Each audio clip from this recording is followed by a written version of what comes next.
بلکہ ایک گونا شوق اور طلب بھی پیدا ہوئی اور آپ دوبارہ وحی کا انتظار کرنے لگے۔ ادھر آپ گوشہ نشینی کی بقیہ مدت پوری کرنے کے لیے ورقہ کے پاس سے پلٹ کر دوبارہ غار حرا میں تشریف لا چکے تھے۔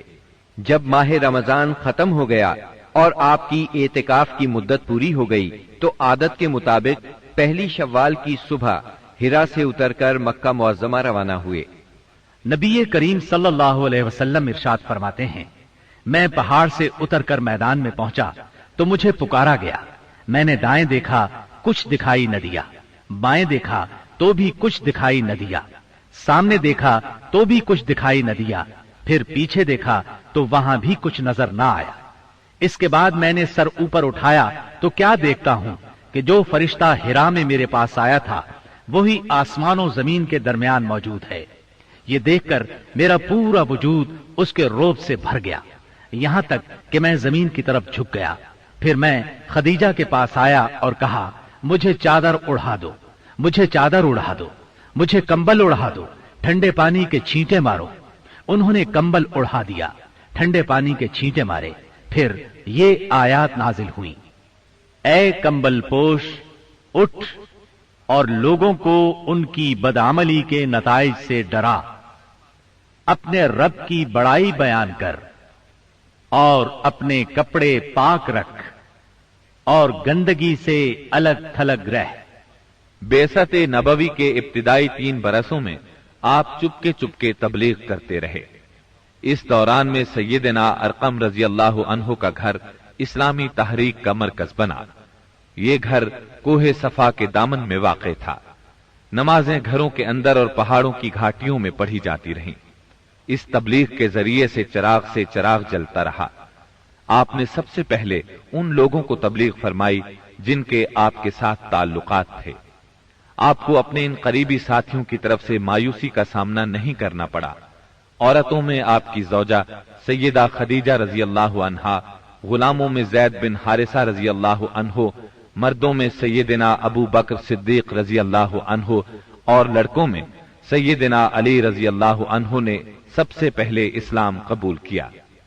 خفیہ دعوت و تبلیغ کا یہ سلسلہ قریباً 3 سال تک جاری رہا۔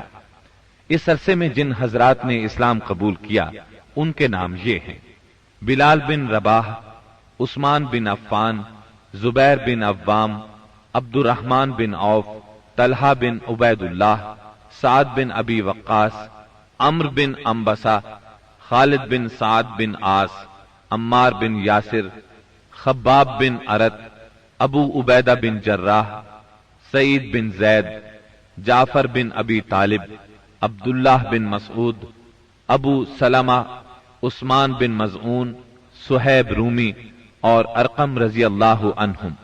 مجموعی طور پر قریباً 40 افراد نے اسلام قبول کیا۔ ان حضرات کو السابقون الاولون کہا گیا۔ اس خاموش تبلیغ کے نتیجے میں 40 افراد نے اسلام قبول کیا۔ اس طرح اسلام کی بنیاد مضبوط ہو گئی۔ تب اللہ کا حکم آیا، اے کمبل لپیٹ کر لیٹنے والے، اٹھو اور خبردار کرو، اپنے رب کی بڑائی کا اعلان کرو۔ یہ سورہ مدثر کی پہلی 2 آیات کا ترجمہ ہے۔ ان میں نبی صلی اللہ علیہ وسلم کو اس عظیم اور جلیل کام کے لیے اٹھنے اور نیند کی چادر پوشی اور بستر کی گرمی سے نکل کر جہاد، کوشش اور مشقت کے میدان میں آنے کے لیے کہا گیا۔ اے چادر پوش، اٹھ اور ڈرا۔ گویا کہا جا رہا ہے جسے اپنے لیے جینا ہے وہ تو راحت کی زندگی گزار سکتا ہے، لیکن آپ جو اس زبردست بوجھ کو اٹھا رہے ہیں تو آپ کو نیند سے کیا تعلق، آپ کو راحت سے کیا سروکار، آپ کو گرم بستر سے کیا مطلب، پرسکون زندگی سے کیا نسبت، راحت بخش ساز و سامان سے کیا واسطہ۔ آپ اٹھ جائیے اس عظیم کام کے لیے جو آپ کا منتظر ہے، اس بھاری بوجھ کے لیے جو آپ کے لیے تیار ہے۔ اٹھ جائیے جد و جہد اور مشقت کے لیے، تکان اور محنت کے لیے اٹھ جائیے کہ اب نیند اور راحت کا وقت گزر چکا۔ اب آج سے مسلسل بیداری ہے، طویل اور مشقت سے لبریز جہاد ہے۔ اٹھ جائیے، اس کام کے لیے مستعد اور تیار ہو جائیے۔ یہ بڑا عظیم اور پرہیبت حکم ہے۔ اس نے نبی صلی اللہ علیہ وسلم کو پرسکون گھر، گرم آغوش اور نرم بستر سے کھینچ کر تند طوفانوں اور تیز جھکڑوں کے درمیان انتہائی گہرے سمندر میں لا کھڑا کیا، لوگوں کے ضمیر اور زندگی کے حقائق کی کشاکشی کے درمیان پہنچا دیا۔ پھر رسول اللہ صلی اللہ علیہ وسلم اٹھ گئے اور قریباً 20 سال تک اٹھے رہے۔ آپ نے اپنا چین، سکون اور آرام چھوڑ دیا۔ زندگی اپنے لیے نہ رہی، اہل و عیال کی نہ رہی۔ آپ اٹھے تو پھر اٹھے ہی رہے۔ کام اللہ کی طرف دعوت دینا تھا۔ آپ نے یہ کمر توڑ بار گراں اپنے کندھوں پر کسی دباؤ کے بغیر اٹھا لیا۔ یہ بوجھ تھا، اس روئے زمین پر امانت کبریٰ کا بوجھ، ساری انسانیت کا بوجھ، سارے عقیدے کا بوجھ، میدانوں میں جہاد اور دفاع کا بوجھ۔ آپ نے 20 سال سے زیادہ عرصے تک مسلسل اور ہمہ گیر مارکا آرائی میں زندگی بسر کی، اور اس پورے عرصے میں جب سے آپ نے وہ آسمانی ندا، اللہ کی آواز سنی اور یہ بھاری ذمہ داری پائی، آپ کو کوئی ایک حالت کسی دوسری حالت سے غافل نہ کر سکی۔ اللہ آپ کو ہماری طرف سے اور ساری انسانیت کی طرف سے بہترین اجر عطا فرمائے، آمین۔ پھر اللہ تعالی نے آپ کو حکم دیا، اے نبی، جس بات کا آپ کو حکم دیا گیا ہے اس کا صاف صاف اعلان کر دیجئے اور مشرکین سے رخ پھیر لیجئے۔ پھر مزید حکم ہوا، اور سب سے پہلے اپنے قریبی رشتہ داروں کو کفر اور شرک سے ڈرائیے، اور جو ایمان لے آئے اور آپ کی پیروی کرے اس کے ساتھ نرمی اور شفقت کا معاملہ فرمائیے۔ جب آپ کو عام دعوت دینے کا حکم دیا گیا اور یہ ہدایت نازل ہوئی کہ آپ اپنے قریب ترین عزیزوں کو سب سے پہلے اللہ کے عذاب سے ڈرائیں، تو آپ نے صبح سویرے کوہ صفا پر چڑھ کر بلند آواز سے پکارا، یا صباحا۔ عرب میں یہ صدا وہ شخص لگاتا تھا جو صبح کے جھٹپٹے میں کسی دشمن کو اپنے قبیلے پر حملہ کرنے کے لیے آتے دیکھ لیتا تھا۔ آپ کی یہ آواز سن کر لوگوں نے پوچھا، یہ کون پکار رہا ہے؟ بتایا گیا، یہ محمد کی آواز ہے۔ اس پر قریش کے تمام خاندانوں کے لوگ آپ کی طرف دوڑ پڑے۔ جو خود آ سکتا تھا وہ خود آیا، جو نہیں آ سکتا تھا اس نے اپنی طرف سے کسی کو بھیج دیا۔ جب سب لوگ جمع ہو گئے تو آپ نے قریش کے ایک ایک خاندان کا نام لے لے کر پکارا، اے بنی ہاشم، اے بنی عبد المطلب، اے بنی فہر، اگر میں تمہیں یہ بتاؤں کہ اس پہاڑ کے پیچھے ایک لشکر تم پر حملہ کرنے کے لیے تیار ہے تو کیا تم میری بات کو سچ مانو گے؟ کیونکہ میں ایسی جگہ کھڑا ہوں جہاں سے میں ادھر بھی دیکھ رہا ہوں اور ادھر بھی۔ سب نے یک زبان ہو کر کہا، ہم آپ کی بات فوراً مان لیں گے، ہم نے کبھی آپ کو جھوٹا نہیں پایا، ہم نے ہمیشہ آپ کو سچا ہی پایا ہے۔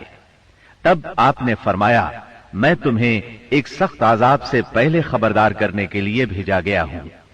آپ کا چچا ابو لہب بھی اس مجمع میں موجود تھا۔ وہ آپ کا خطاب سن کر سخت برہم ہوا، کہنے لگا، ستیہ ناس جائے تیرا، کیا اس لیے تو نے ہمیں جمع کیا ہے؟ ایک روایت میں یہ بھی ہے کہ اس نے پتھر اٹھایا تاکہ آپ کو کھینچ مارے۔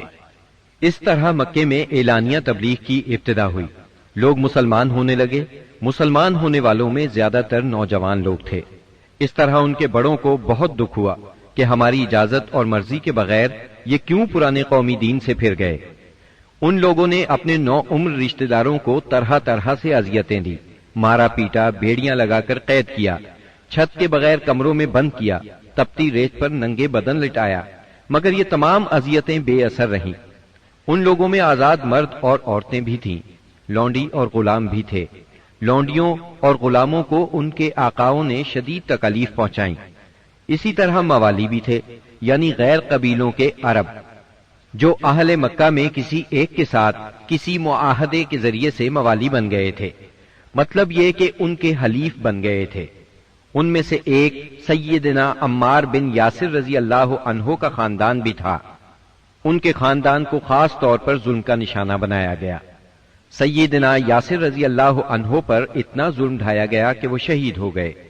سیدہ سمیہ رضی اللہ عنہا جو سیدنا عمار کی والدہ تھیں، انہیں ابو جہل نے نیزہ مار کر شہید کر دیا۔ یہ اسلام میں پہلی شہید خاتون ہیں۔ جلد ہی قرآن کریم میں بت پرستی کے خلاف سخت آیات نازل ہوئیں۔ مثلا سورہ انبیاء کی آیت 98 میں ارشاد ہوا، بے شک تم اور وہ بت جن کو تم اللہ کے سوا پوجا کرتے ہو سب دوزخ کا ایندھن ہوں گے اور تم سب اس میں داخل ہو کر رہو گے۔ اس پر مشرکین کے ظلم و ستم میں اور شدت آ گئی۔ آپ کی ذات کے خلاف اور اسلام کے حلقے میں داخل ہونے والوں کے خلاف تیزی آ گئی۔ خاص طور پر ابو جہل اور ابو لہب نے انسانیت کی حدود پھلانگ ڈالی۔ علانیہ تبلیغ کے بعد نبی صلی اللہ علیہ وسلم نے حرم میں اس طریقے سے نماز شروع کر دی جو اللہ تعالی نے آپ کو سکھایا تھا، اور یہی وہ چیز تھی جس سے قریش نے پہلی مرتبہ محسوس کیا کہ آپ کسی نئے دین کے دعوے دار ہیں۔ اس پر ابو جہل کی جاہلیت اور بھڑک اٹھی۔ اس نے آپ کو دھمکانا شروع کر دیا۔ آپ سے سخت لہجے میں کہا، حرم میں اس طریقے سے عبادت نہ کریں۔ پھر ابو جہل نے قریش کے لوگوں سے پوچھا، کیا محمد تمہارے سامنے زمین پر اس طرح اپنا منہ ٹکاتے ہیں؟ ان لوگوں نے کہا ہاں۔ اس پر اس نے کہا، لات اور عزا کی قسم، اگر میں نے اسے اس طرح نماز پڑھتے دیکھ لیا تو میں اس کی گردن پر اپنا پاؤں رکھ دوں گا اور اس کا چہرہ زمین پر رگڑ دوں گا۔ پھر ایسا ہوا کہ اس نے آپ کو نماز پڑھتے دیکھ لیا۔ وہ فوراً آپ کی طرف لپکا۔ وہ اپنے اعلان کے مطابق آپ کی گردن مبارک پر اپنا ناپاک پاؤں رکھنا چاہتا تھا کہ اسی وقت لوگوں نے اسے گھبرا کر خوف زدہ انداز میں پیچھے ہٹتے دیکھا۔ وہ اپنے منہ کو کسی چیز سے بچانے کی کوشش کر رہا تھا۔ لوگوں نے اس سے پوچھا، تجھے کیا ہوا؟ اس طرح پیچھے کیوں ہٹایا؟ اس نے کہا، میرے اور اس کے درمیان اچانک آگ کی ایک خندق اور کوئی ہولناک چیز تھی اور کچھ پر تھے۔ اس کی یہ بات کسی نے آپ کو بتائی تو آپ نے فرمایا، اگر وہ میرے قریب پھٹکتا تو فرشتے اس کے چیتھڑے اڑا دیتے۔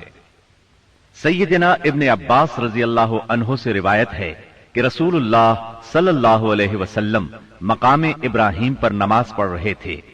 ایسے میں ابو جہل کا ادھر سے گزر ہوا۔ اس نے کہا، اے محمد، کیا ہم نے تمہیں اس سے منع نہیں کیا تھا؟ یہ کہہ کر وہ آپ کو دھمکیاں دینے لگا۔ جواب میں آپ نے بھی اسے سختی سے جھڑک دیا۔ اس پر اس نے کہا، اے محمد، تم کس بل پر مجھے ڈراتے ہو؟ اللہ کی قسم، اس وادی میں میرے حمایتی سب سے زیادہ ہیں۔ ایک دن کسی جگہ اونٹ ذبح کیا گیا۔ ابو جہل نے عقبہ بن ابی معیط کو بھیجا کہ جا کر اوجھڑی اٹھا لائے، اور جب آپ سجدے میں جائیں تو اس کو آپ کی پیٹھ پر رکھ دے۔ اس نے ایسا ہی کیا۔ وہ اس قدر وزنی تھی کہ آپ سجدے سے سر نہ اٹھا سکے۔ سیدہ فاطمہ رضی اللہ عنہا اس وقت بچی تھیں۔ انہیں اطلاع ملی تو وہ دوڑی آئیں اور اس غلیظ بوجھ کو آپ کی کمر مبارک سے اتارا۔ سیدنا عمرو بن عاص چشمدید واقعہ بیان کرتے ہیں، ایک روز نبی اکرم صلی اللہ علیہ وسلم خانہ کعبہ میں نماز پڑھ رہے تھے۔ عقبہ بن ابی معیط آیا۔ اس نے اپنی چادر کو لپیٹ دے کر آپ کی گردن مبارک میں ڈال دیا اور بل دینے لگا۔ جب اس نے بل پر بل دیے تو آپ کی گردن مبارک بھنچ گئی۔ آپ اسی طرح اطمینان قلب سے سجدے میں پڑے رہے۔ اتنے میں سیدنا ابو بکر صدیق رضی اللہ عنہ وہاں پہنچ گئے۔ انہوں نے دھکے دے کر عقبہ بن ابی معیط کو ہٹایا اور ان سے فرمایا، کیا تم ایک ایسے شخص کو مارتے ہو اور صرف اس جرم میں کہ وہ کہتا ہے میرا پروردگار اللہ ہے اور وہ تمہارے پاس روشن دلائل لے کر آیا ہے؟ ان کے ایسا کہنے پر چند شریر سیدنا صدیق اکبر رضی اللہ عنہ پر ٹوٹ پڑے اور انہیں خوب زد و کوب کیا۔